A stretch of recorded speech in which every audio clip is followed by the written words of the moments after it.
Richie Rich here, coming to you from Vietnam. You deserve to be free. So, from my previous last podcast, I was talking about the story of my being free and everything, and so I think I left it off at me coming to Vietnam and getting my teaching degree, teaching TEFL course. And so I think I'll continue on from there. So anyway, I come over here. I got it was a 4-week course, TESOL course. And as in my previous video, I said I met a bunch of people here from Canada, or not from English-speaking countries. So after that course, I'm just going to quick sum it up. I know I said this in the last podcast, but I decided not to go into teaching because it was a month and I was getting into January, and plus they have the big holiday over here always in end of January, beginning of February sometime. They call it the Tet holiday. So everything shuts down for 2 weeks. So now people weren't hiring then anyway in January just before the holiday, and then they would start afterwards, which would be the middle of February. And I was going home I was going home in April already, so it didn't make sense. So I did some traveling and stuff, going around to different cities, places in Vietnam, a lot of beautiful cities. Went to Hanoi, Da Nang. Sorry about the noise, I'm outside here, motorbikes going by. And other Mekong Delta. Where else did I go to? A place called Dalat. So just went around these different cities and countrysides from Vietnam. So that's what I'm saying. Everybody needs to be free to kind of do what they want. And I just kind of picked up. It was very simple to get a flight or a bus. They had these sleeping buses. You can go on these buses, and they had sleeping bunks kind of in them. So it was a good experience. And I just picked up and go, and had a good time.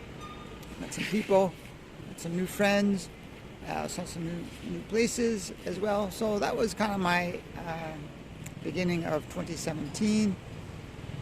And it was just it was going quite well. So anyway, I decided to do these things because it was just I just felt you could say empty inside from when I was at home, doing the same thing over and over again. And that's what a lot of people are finding right now, especially in the West. People aren't going back to their jobs for certain reasons, and they don't like doing the same thing over and over again and expect a different result. And that's what you have to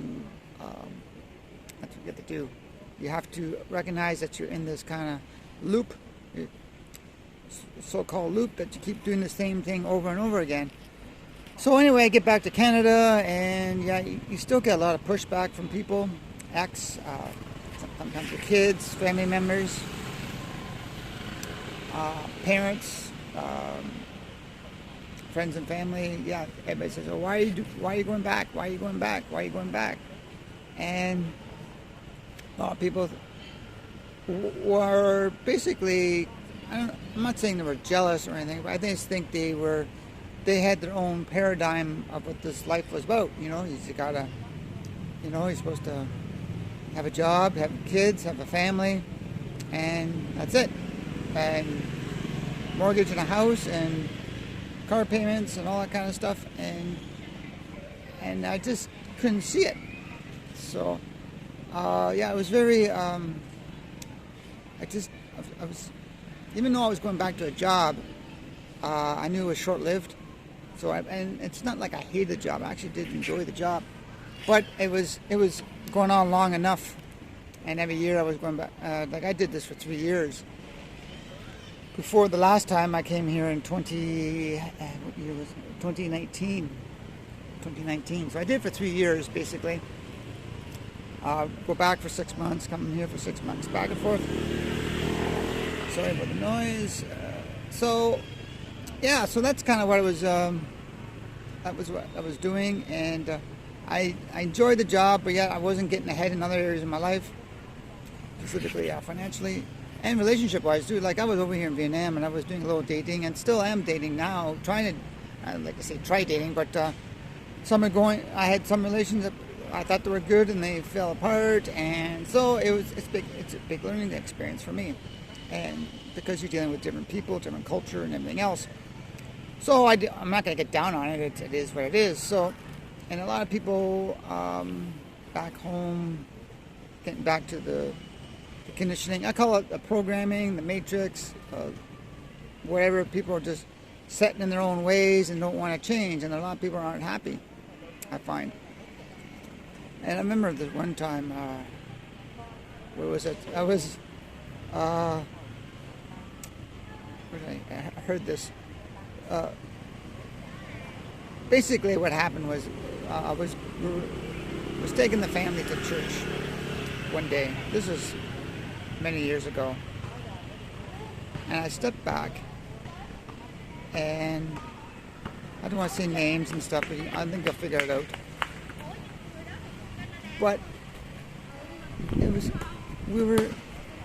everybody was getting angry to go out the door because we're late going to church. Everybody was all upset and mad and angry. And I stepped back and said, this is crazy. This is absolutely crazy. We're supposed to go to church. We're just so-called make a presence just to show everybody that's what we're there for. And yet no one's happy going out the door. Like, what is that? What is that? And I think that was one of the moments. After that, I just said, that's enough. I stopped going. The rest of the family kept going, but I wanted to show the kids by example that you don't have to do this because it's crazy. And I was kind of really coming out of the so-called traditional programming of religion with this church thing and gotta go to church every Sunday. If not, you're a bad person and all that kind of stuff. And I was getting over it. I was getting sick of it because I'm tired of people telling me what to do. So yeah, that was another pivotal point of not going, getting out and kind of showing the kids that you don't need to do this. You don't need it. And unfortunately, I think that was another. Maybe it didn't help the marriage. I don't know, but a lot of the kids didn't want to go anymore because they weren't happy. So I started.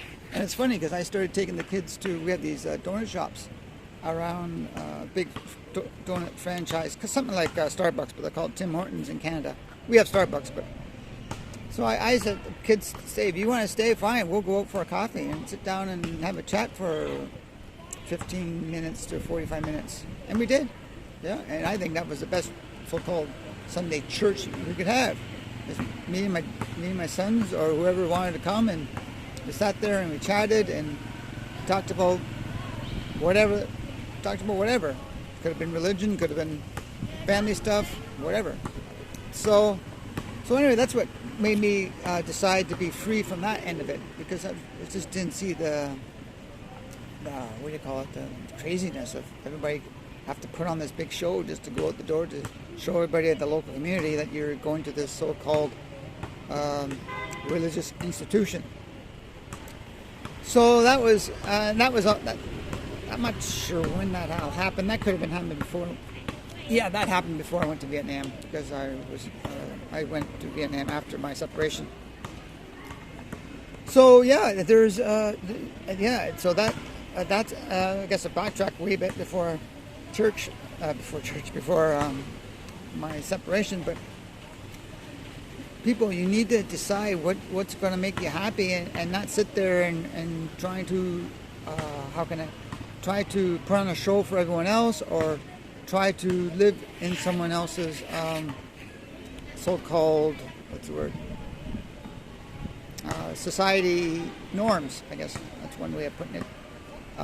And religious norms and all that kind of stuff. And you get people were pushing back from it, and I just it is what it is. And so obviously a lot of people weren't pleased with me, especially with family and friends. So I didn't get a lot of hate thrown at me. You just get the cold shoulder, so to speak. You really want to reach out to people, and they wouldn't want to talk to you. And it's okay, or whatever. That's their choice. So regardless, of what's going on. I've always keep an open door to whoever from that past, and if they want to talk, that's great. I'm not saying I'm going to be best friends or anything, but talk and have a decent conversation. But door's still open, and even to this day, like